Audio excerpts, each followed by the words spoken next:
welcome to the Friday Free Ride. This is where we go for our weekly ride and talk about whatever's on my mind. So this week, what's on my mind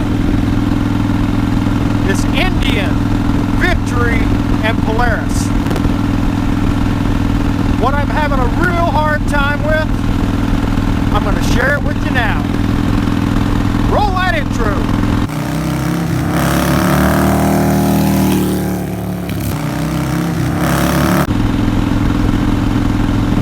Alright guys, so first and foremost, let me make this clear.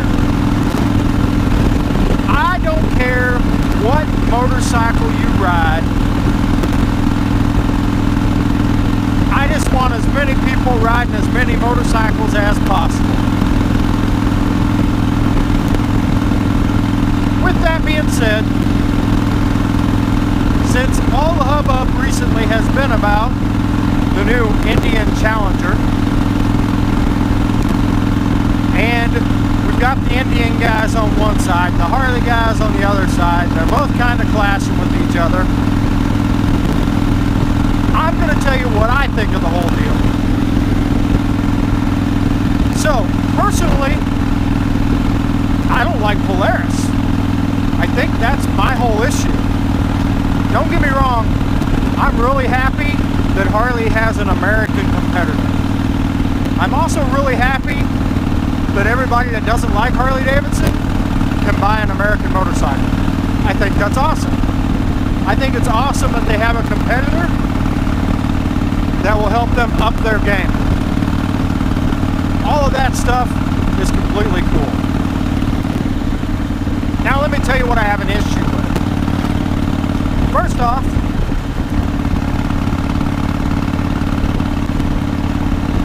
Polaris just one day decided to buy the Indian name and just stop making the Victory, which they had made for years and marketed. And so I'd never really thought about this, but I was visiting with a buddy of mine that has a garage. And he's like, I can't get behind them because they left everybody that had a Victory hanging. They're not making parts for it anymore. He used the example of, if your Victory needs a fuel pump, you're SOL. But he also said, and I don't want to quote him wrong here, but he said something about like the rear end housing is the same from the Victory to the Indian. I've not seen that. I don't know exactly if that's right or not, but that was what he was telling me. Which makes sense, right? Why throw everything away from Victory? Why not just retool it a little bit and use it for Indian? That makes complete sense, right? That's a good business move. The other thing that Polaris did was they basically jerked the rug out from under all of their Victory dealers.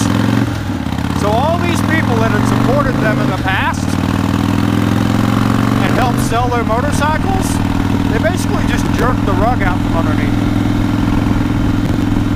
One of those was Strokers in Dallas.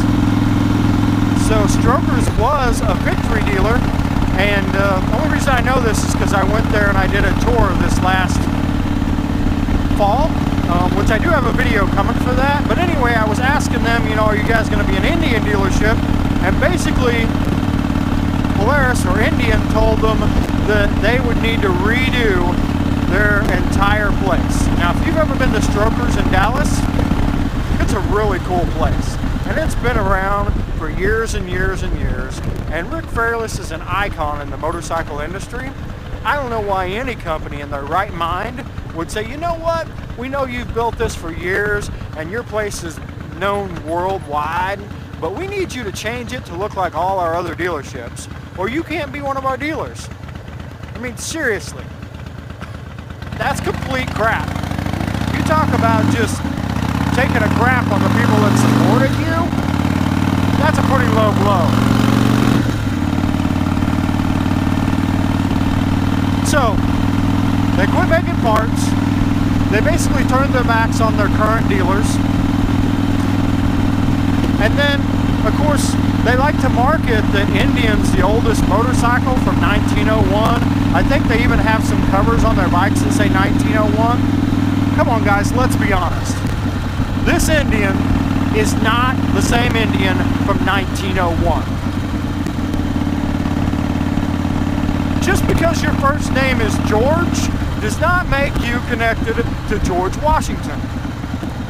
So the fact of the matter is they purchased a name, the Indian name. No other heritage, lineage was passed down. It's not like they inherited a museum of Indian bikes. It's not like they got any special blueprints or anything that Indian was working on that was Indian alone, right? So basically Polaris bought an Indian name because they thought it would be more marketable than Victory, and they were absolutely right. What a smart business move. Buy that Indian name because it's got some backing behind it, right? I think the Indian name was a great move. What I don't like is the whole claiming that they're the original Indian, because they're not. There has been years upon years upon years where there weren't Indians made because Indian went bankrupt. And then the name got passed around from place to place. And then they imported bikes over and slapped the Indian name on them. So let's not kid ourselves. This is not the Indian from 1901. This isn't the Indian from the early 1900s. There is truly zero connection other than, hey, we bought the Indian name. And we decided to make them look like the old Indians.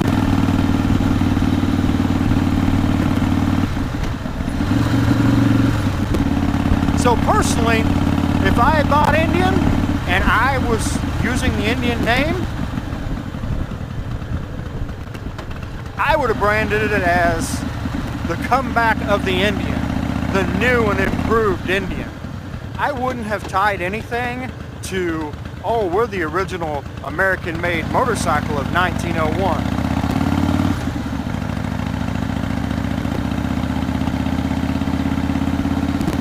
And then the other question I have is, you know, the Indian Challenger is like the big thing right now.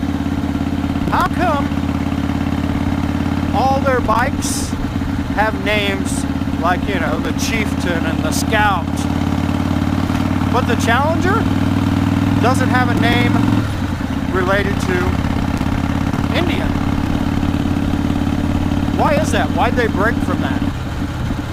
And that's just a pure question of, I don't understand it. Anyway, I digress.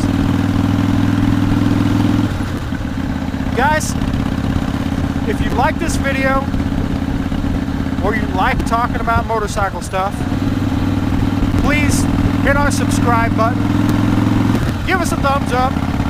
Hell, if you didn't like it, give us a thumbs down. Be sure and comment, because I answer all the comments, good or bad. And look guys, this wasn't made to piss all the Indian guys off. This wasn't made to make all the Harley guys happy.